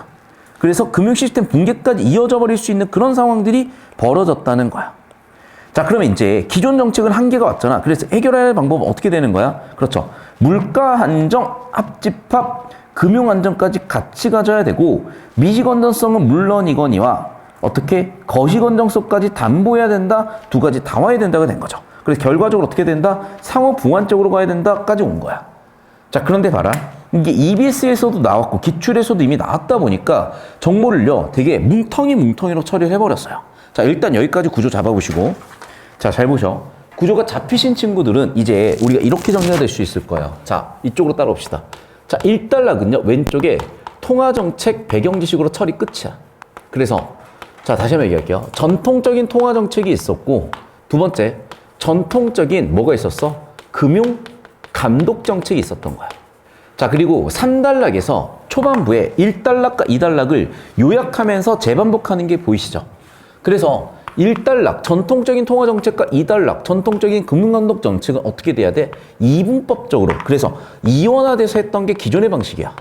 그랬더니 어떤 문제가 생겼냐? 좀 이따가 보이실 텐데 이런 문제가 생겨버려요. 다시 저 따라봅시다, 얘들아. 자, 봐. 지금 중앙은행에서 보기에 어떤 위기? 경기 침체가 예상이 돼. 그러니까 해결하려고 양적 완화로 갔겠죠. 그래서 어떻게? 통화량을 늘리고 금리를 낮추는 정책을 써서 신용대출이 일으켜졌어. 그럼 소비투자로 가야 되잖아요. 근데 이게 막혀버린 거야. 그래서 좀 이따 보시면 알겠지만 막힌 이유가 4단락에 두 가지로 나오는데 첫 번째는 뭐냐면 야, 이거 경제 위기이기 때문에 왔잖아. 경제 위기를 예측해가지고 사람들이 보유만 하고 있는 거야. 쓰진 않고. 됐니? 두 번째는 뭐야? 불안 심리가 왔어요. 그리고 결정적으로 세 번째인데 얘들아 잘 보셔. 경제 위기가 여러분 벌써 듣기만 해도 아시겠지만 안전자산에다 투자를 하겠어요? 위험자산에다 투자를 하겠어요? 경제 위기인데. 당연히 안전자산이죠. 그래서 어떤 일이 벌어지냐면 돈은 많잖아. 돈을 보유했잖아. 어쩔 수가 없어. 안전자산으로 옮겨 타는 거야. 그래서 어떤 일이 벌어지냐. 안전자산이 폭등해서 안전자산에 버블이 껴버려요. 그럼 대표적인 미국의 안전자산은 주식.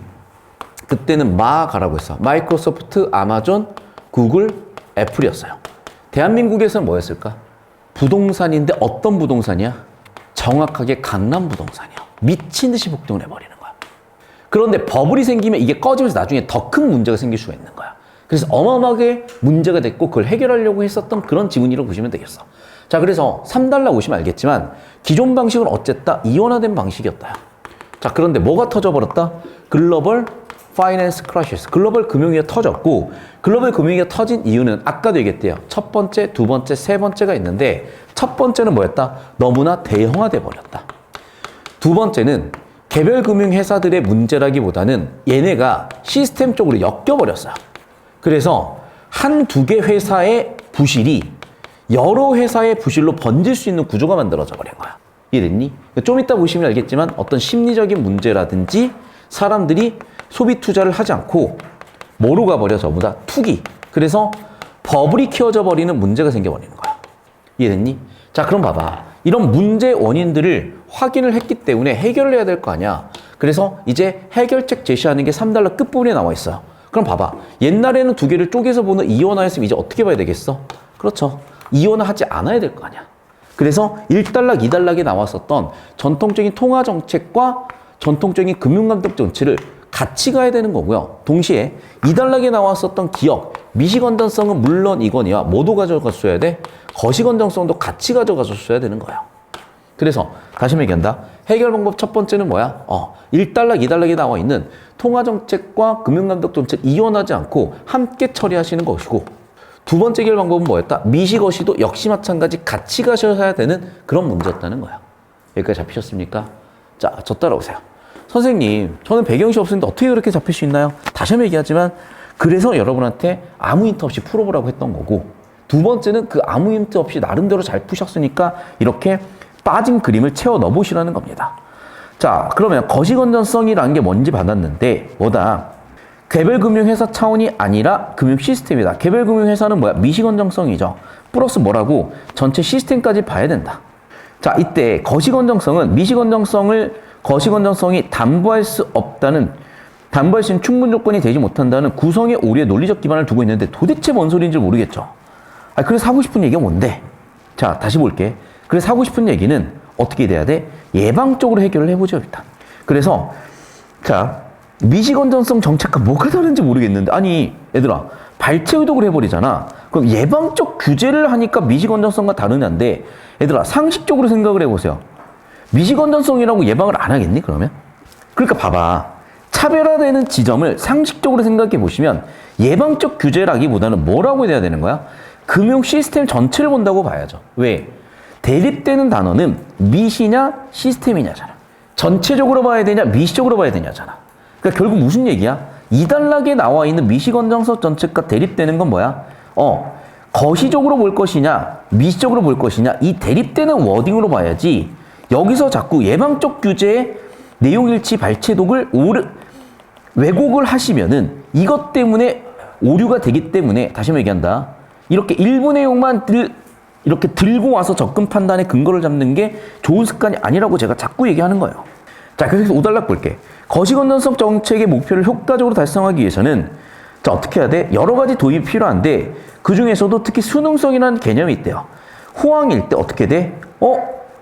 얘네 자산 가치가 올랐네? 좋아, 대출 더 해줘도 되겠네? 실제로 그랬어요. 그때 예를 들면 10억짜리 집이 1년 지났더니 20억 돼 있어. 그럼 은행 입장에서는요, 8억 빌려주는 것보다 16억 빌려주는 게 대출이자를 더 받을 수 있겠지.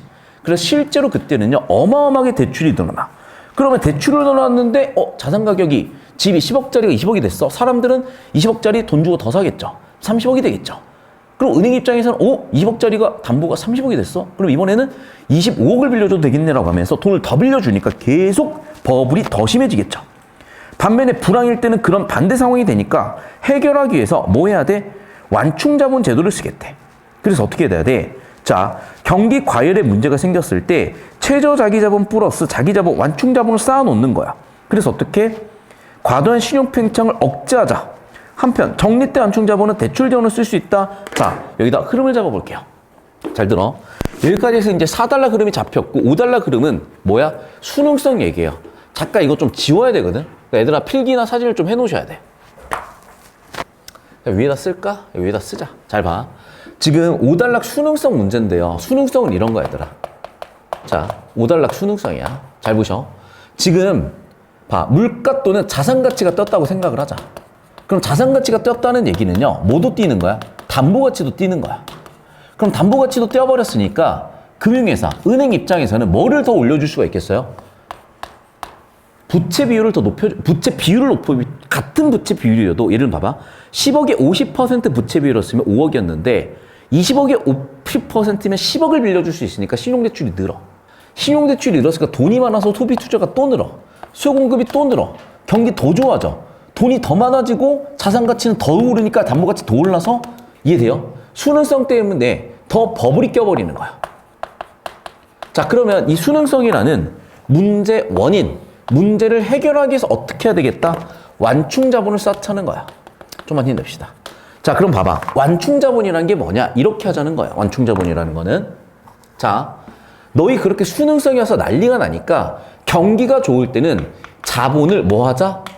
축적을 하자. 그럼 자본을 축적했으니까 신용대출 해줄 만한 돈이 충분하게 나오진 않겠지. 소비투자도 좀 줄고 수요 공급도 자본 축적만큼 덜 할 것이고 경기도 덜 올라가면 자산가치 덜 올라가니까 담보가치 덜 올라가서 신용대출이 다시 더 늘어나는 악순환의 반복은 버블을 더 키우는 반복은 안 되겠다는 거네. 이해했어? 여기까지 5달러 내용이야. 됐니?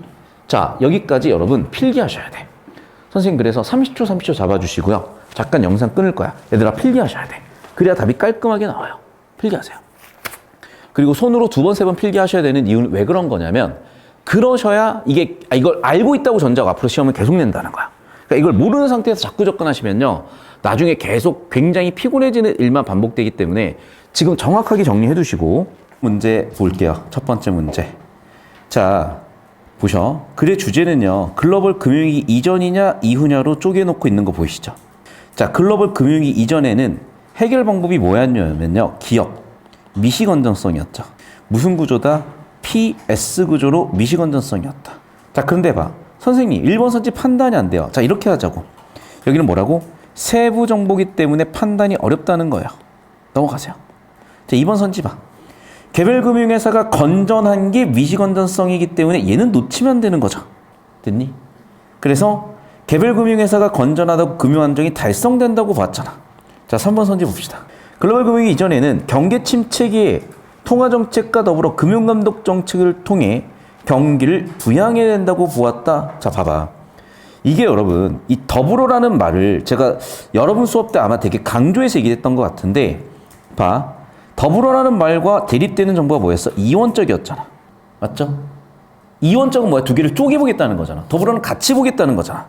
그래서 3단락에 나와 있다시피 자, 1, 2단락까지는 이원적으로 보다가 3단락부터 같이 봐야 된다 그랬었죠. 근데 글로벌 금융위기 이전에는 즉 1, 2, 3번은 지금 무슨 얘기하는 거야? 1, 2단락 내용을 얘기하는 거니까 3단락 내용 당연히 아웃이죠. 됐니? 정보 간의 관계 가지고 이렇게 설계하는 거 보셔야 돼. 잠깐만 더 떨어볼게요. 이 얘기야. 1, 2단락에서는 전통적으로는 이원화됐고요. 그랬더니 문제가 생겨서 어떻게 하겠다? 두 개를 함께 하겠다, 3번 선지에서 더불어라는 키워드로 바꿔놨잖아. 이런 정보 간의 관계를 꼭 보셔야 된다고. 되셨지? 자, 그 다음에 4번 선지 봐. 글로벌 금융위기 이후에는 정책금리 인하가 왜 경제 안정을 훼손할 수 있어요? 정책금리 인하했더니 뭐가 생겨버릴 수가 있어? 그렇지. 사람들이 버블로 투기로 돈이 몰릴 수가 있었기 때문이고 정답은 4번 되시겠네. 여기까지 되셨어요? 됐어. 자, 정리하시고 잠깐 그런데 봐봐. 이 지문의 찐 주제가 뭘지 한번 생각을 해보면 제가 몇 번이나 그래프 그렸던 것 같은데 이거야. 우리나라한테 있어가지고 여러분 경제위기가 여러 번 와요. 그 중에 한 번이 IMF야. 여러분은 못 겪으셨겠지만 진짜 이때는 수많은 가정이 파탄나기 시작을 하고 전통적인 가치관이 다 훼손되기 시작을 해요. 그러니까 사람들이 지금처럼 삭막해지기 시작했던 시점이 여기라고 생각하시면 돼. 그리고 두 번째가 온 게 2008 리먼 사태예요. 글로벌 파이낸스 크러시스. 근데 문제가 뭐냐면요. 자산 가치가 같이 오르고 내려서 문제가 없는데 이때는 자산이 이렇게 올라가 버려요. 그래서 사람들이 뭘 느끼냐? 여기에 올라탄 사람과 올라타지 못한 사람 간의 격차가 확 벌어져. 그래서 이때 벼락부자도 나타나지만 벼락부자가 중요한 게 아니라 내가 벼락거지 될 것 같은 거지. 이게 어마어마한 문제를 가져와요. 이게 봐봐. 경기지표랑 자산 가치는 같이 가야 되는데 따로 놀지. 이게 버블이고 이게 버블이라고. 됐어? 그럼 이 버블이 꺼지면 박살나요, 이제. 그렇기 때문에 이 문제를 해결하려고 정말 고민이 많았던 거야. 그럼 이 문제를 해결하기 위해서 첫 번째 뭐부터 찾아야 돼? 원인부터 찾았어야 될 거 아니야. 아까도 얘기했지. 그러니까 사람들이 돈 푸푸니까 잠깐만. 일단은 경제위기인데 소비 투자하지 마. 안전자산이 오르네. 거기에다 투기를 한 거야. 안전자산 버블이 계속 생겨버린 거야. 그렇다고 통화량을 줄일 수도 없어. 왜? 그럼 경기가 더 박살나니까. 그래서 이러지도 저러지도 못하는 상황이 계속 벌어졌던 거예요. 그 핵심적인 이유가 뭐였어? 버블이잖아, 얘들아. 이해됐니? 그래서 이런 식으로 가장 핵심이 되는 아이디어의 정답 선지가 설계되는 게 너무나 보편적인 문항 유형이기 때문에 그래서 제가 배경지식적으로도 구조적으로도 자꾸 여러분한테 방향을 드리는 거예요. 그래서 뭐 수업을 하나하나 들으면서 지식도 쌓이시겠고 수업 하나하나 들으면서 풀이 과정도 교정하실 건데 영상을 좀 많이 활용해 주세요. 왜냐하면 우리가 많이 해봐야 일주일에 3지문에 수업에서 하루에 한두 개씩 쌓여 주셔야 그래야 매일매일 조금씩이라도 습관적으로 변하시면서 수능이나 궁극적으로 완전한 1등급이 확실하게 만들어지고도 남을 거라는 거. 100분인 두말할 필요도 없습니다.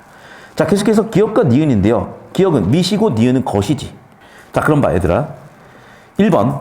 기억에서 물가 안정을 위한 정책수단과 별개의 정책수단을 써야 된다. 그렇죠. 2단락이었기 때문에 우리 봐봐. 뭐 했어? 별개로 봤죠. 그래서 통화정책과 그 다음에 금융 감독정책을 어떻게 분리해서 봤죠. 이원적으로 봤단 말이야. 별개의 이원이었죠. 2번 선지. 니은에서 신용공급이 경기 수능성을 완화시키는 정책수단이 필요하다. 이거 맞죠? 자, 경기 수능성이 5단락의 문제 원인이었잖아. 어떻게 해야 돼? 해결해야 되니까 완화하기 위한 정책수단이 필요했겠죠. 됐니? 여기까지? 자, 3번 선지 봐. 기억은 니은과 달리 자, 이 얘기야, 얘들아. 이게 낚시였다 그랬죠. 기억과 니은의 차이점 뭐야? 기억은 미시적으로 개별 금융회사를 가지고 해결을 했다면 니은은 뭐야? 거시적으로 미시는 물론 플러스 알파가 필요했던 거지. 봐봐. 예방적 규제를 안 한다가 아니잖아. 아니, 상식적으로 예방을 해야지. 그래서 여러분 사실은 우리의 배경식과 상식도 상당히 필요한 부분이 이런 부분이라는 거예요. 얘는 저는 상식이라고 좀 보고 첫 번째 법은 두 번째 법은 뭐야? 지문 가지고도 올 수 있었다는데 여러분 나름의 해설을 써보세요. 자, 그 다음에 28번 잘 보셔. 자, 이런 문제는 경우의 수가 16가지야. 2의 4제곱이니까. 그러니까 하나하나 따지고 계시면 안 되고 경우의 수를 줄이셔야 되고 경우의 수를 줄이는 가장 좋은 방법은 주제야, 얘들아. 자, 그럼 봐라.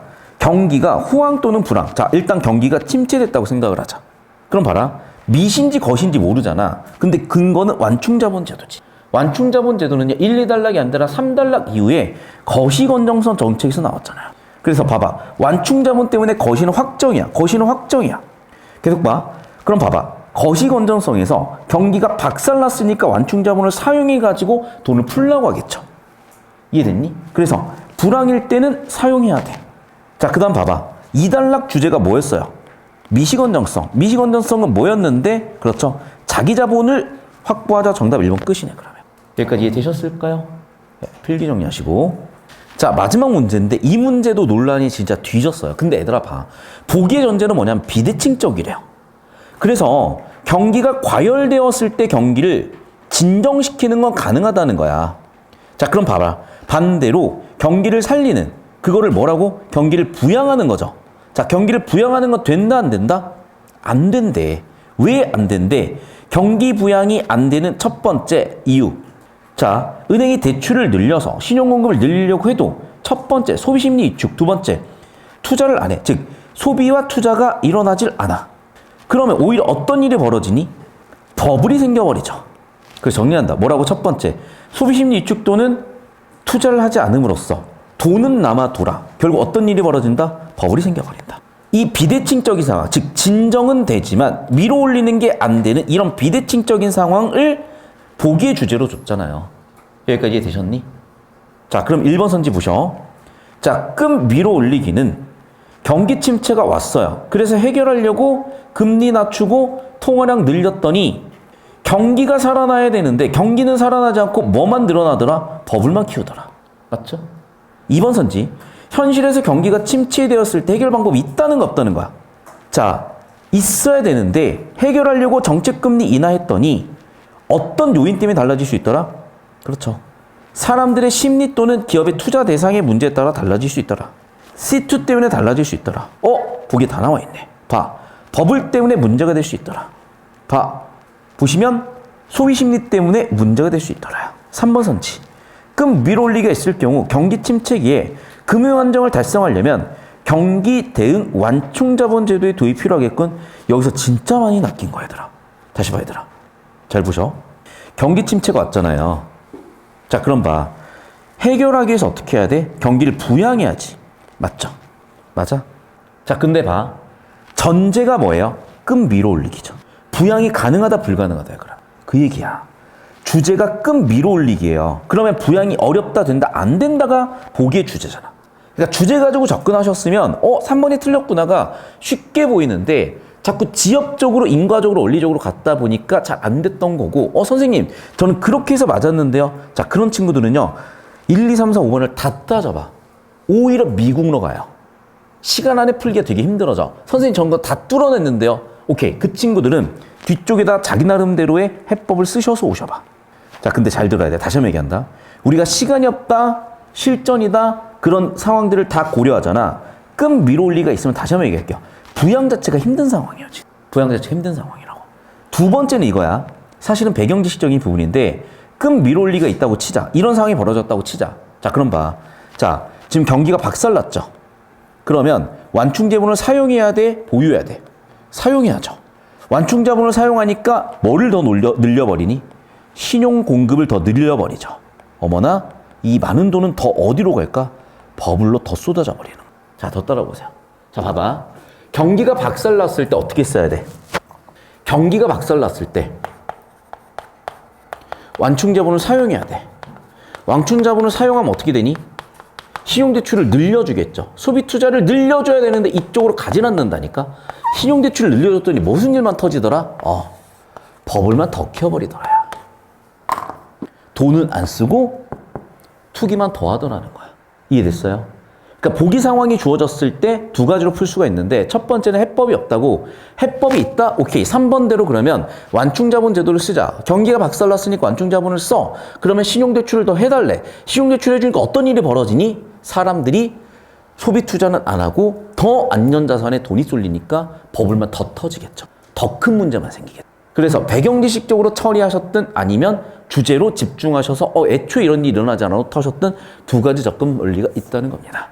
자, 어쨌든 이거는 이제 5년 전 시험이고 그래서 우리는 큰 그림을 알고 있는 상태에서 이렇게 푼 건데 자, 이제 그러면 우리는 처음 보는 지문들이나 앞으로의 지문 어떻게 풀어질지 잠깐 설명을 드리면 우리 경제 패스트트랙 교재 또는 여러분 빅뱅 원교재로 받았을 거 또는 프린트로 받았을 건데 왼쪽 지문들이 난리 나는 지문들이에요. 특히 프롤로그에 있는 세 지문이 상당히 어려워.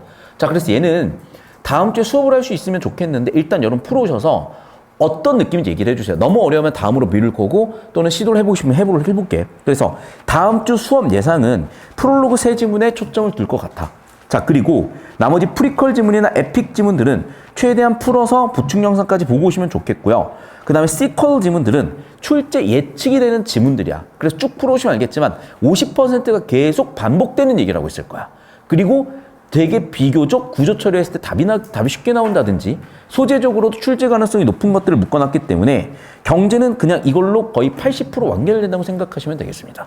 그래서 EBS 나오기 전까지 이걸 정리하시고 EBS 나온 다음에 EBS 퀄리티가 좋으면 EBS로, EBS 퀄리티가 나쁘면 이감, 간슬개 컨텐츠의 퀄리티가 아마 좀 그걸 보완해 줄 거거든요.